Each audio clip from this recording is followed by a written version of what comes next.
the Pittsburgh Steelers don't have a starting quarterback. They can feign optimism in Mason Rudolph or roll the dice in the 2025 NFL Draft, but as free agency continues, it remains the team's top priority and the biggest factor in how successful next year can become.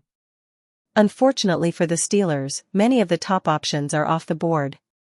Last year's Week 1 starter, Justin Fields, signed a 2-year deal with the New York Jets.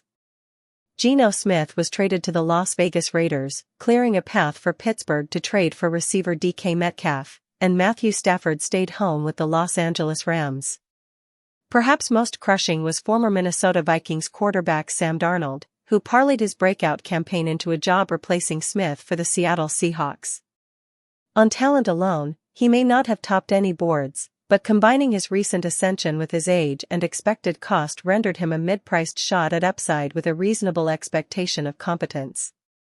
The Steelers ultimately chose not to outbid the Seahawks, although a report from Sports Illustrated's Albert Breer revealed their interest in signing Darnold, and how close it may have been. So while nothing could be official until the middle of last week, both went into the NFL's 52-hour negotiating period with a good feeling that their interests would align, Breer said.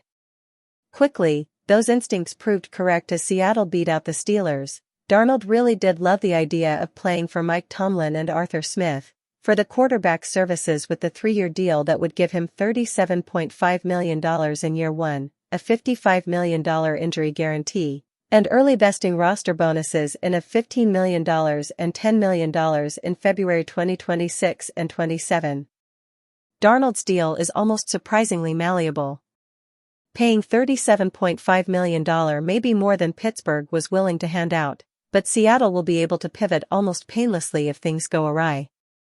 That raises the question of whether the Steelers should have been more intent on signing Darnold, who profiles as a better fit in Arthur Smith's offense than Russell Wilson.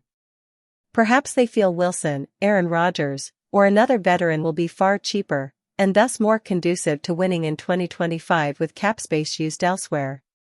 Of course, Darnold may have simply preferred the soft factors that come with the Seahawks, even if Pittsburgh sent a more lucrative offer.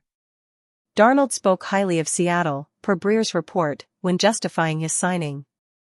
"There's a lot of reasons," Darnold said. "It's a great culture. I like what Clint's doing as an offensive coordinator, getting to see a couple of games in New Orleans last year. And even some of the weapons that we have, I'm very excited about some of the guys that we have here." Signing MVS, Marquez Valdes-Scantling, was huge. "There are a couple really good running backs and a really good defense. There's a lot of things to be excited about for me,